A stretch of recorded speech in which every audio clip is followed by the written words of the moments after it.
Little Danube divided the settlements of Buda, Pest, and Óbuda across a strategic Hungarian landscape.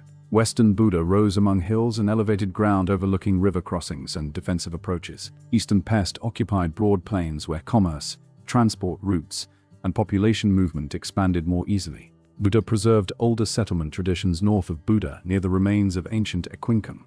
In 1830, these communities remained separate municipalities rather than one unified capital city. The Kingdom of Hungary operated within the wider structure of the Habsburg imperial system during this period. Political authority remained concentrated among aristocratic institutions, landed elites, and imperial administrative networks. Economic activity increasingly shifted toward Pest as trade and commercial exchange gained regional importance. River traffic along the Danube connected interior territories with broader Central European economic systems. Geography strongly shaped development because the Danube simultaneously connected and separated neighboring communities. Crossings remained difficult because permanent infrastructure had not yet replaced seasonal transportation systems. Ferries and temporary bridges determined movement patterns across both sides of the river. Urban life reflected differences between districts, occupations, languages, and local social structures. Buda retained administrative significance through institutions connected with earlier royal and governmental traditions. Pest increasingly attracted merchants, professionals, and reform-minded groups seeking economic opportunity. Population growth gradually transformed social relationships and increased pressure on urban organization. Commercial expansion also encouraged discussion about modernization and administrative efficiency. Count István Széchenyi emerged among the most influential reform figures during this period. Széchenyi argued that Hungary required infrastructure capable of supporting economic transformation and national development. He regarded transportation improvement as a practical requirement rather than a symbolic political project. His proposals linked commerce, administration, and communication into broader visions of reform. Economic arguments increasingly influenced political discussions among reform circles during the early 19th century. Improved transportation promised greater commercial efficiency and wider market access throughout Hungarian territories. These ideas carried implications beyond economics because infrastructure could alter political relationships. Faster movement of people and goods strengthened institutional coordination across separated communities. Political reform discussions also expanded through associations, publications, and urban intellectual circles.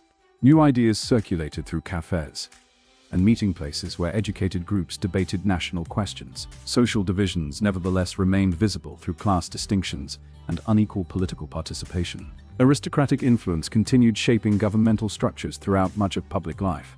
Broader representation remained limited, despite growing interest in reform and modernization. Pest increasingly became associated with emerging political discussions and cultural activity. Commercial growth strengthened urban confidence while exposing institutional limitations and administrative inefficiencies. Economic success often increased expectations for structural and political change. The Danube, meanwhile, remained a practical challenge despite its importance for regional prosperity. River conditions regularly disrupted movement and affected commercial routines. Seasonal conditions influenced transport reliability and imposed recurring constraints on urban life. Nature itself shaped the pace and direction of urban development. In 1838, one of the most consequential events of the period transformed Pest dramatically. The Danube flood struck Pest with destructive force across large sections of the settlement. Floodwaters damaged or destroyed much of the built environment throughout affected districts. Large numbers of structures suffered severe damage during the disaster and its aftermath. The event revealed significant weaknesses within existing urban infrastructure and planning systems.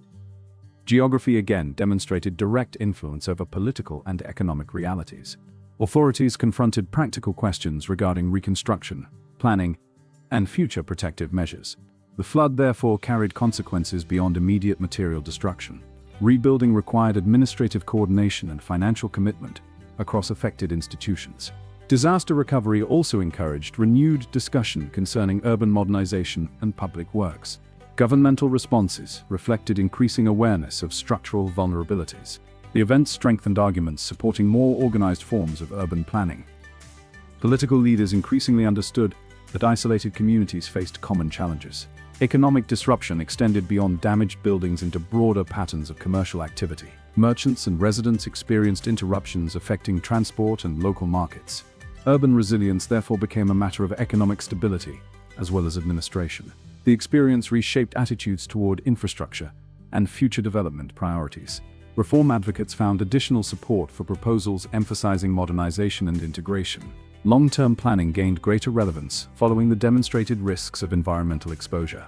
Disaster often accelerated reforms previously discussed without immediate urgency. During subsequent years, infrastructure proposals acquired stronger political significance. Among these projects, permanent connections across the Danube assumed increasing importance. Cross-river integration promised practical benefits extending into administration and economic coordination. The question involved more than transportation, because separated settlements functioned within interconnected realities. Pest and Buda increasingly depended upon one another despite administrative separation. Growing urban interaction gradually weakened older patterns of isolation. Reform ideas increasingly linked infrastructure with broader concepts of national advancement. Political debates therefore moved beyond local concerns into wider questions of Hungarian development. Economic modernization carried social consequences, affecting migration and urban population patterns. Population concentration gradually changed relationships among residents and institutions. The urban landscape entered a period of measured but important transition. Earlier structures increasingly confronted pressures generated by demographic and commercial growth. By the early 1840s, reform momentum continued strengthening across political and urban life. Many developments pointed toward changes extending beyond individual municipal boundaries. The separate settlements still maintained distinct identities, despite growing interaction and shared interests. Yet practical realities increasingly encouraged closer forms of cooperation and integration. A historical midpoint had emerged where environmental experience and reform ambitions converged. Future transformation would increasingly depend upon decisions concerning infrastructure, politics, and national direction. After the historical midpoint, reform pressures intensified across Buda, Pest, and Óbuda during the 1840s. Political discussions increasingly focused on modernization, representation, and Hungary's position within Habsburg administration.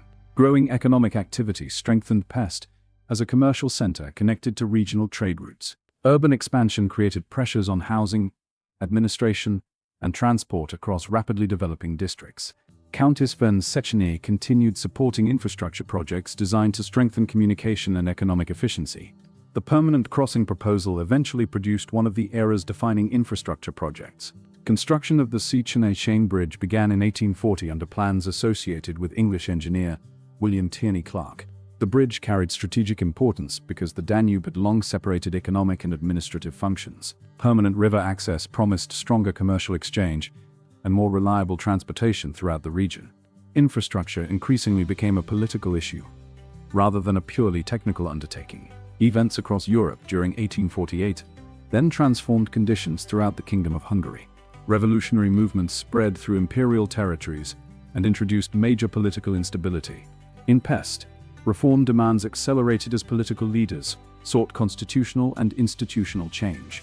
Lajos Kossuth emerged as a central political figure during this period. Political tensions developed into broader conflict affecting administration, military organization, and civic life.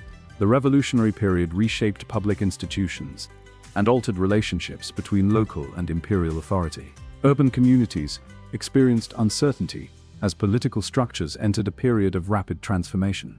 These developments would ultimately influence the path toward the later unification of Budapest.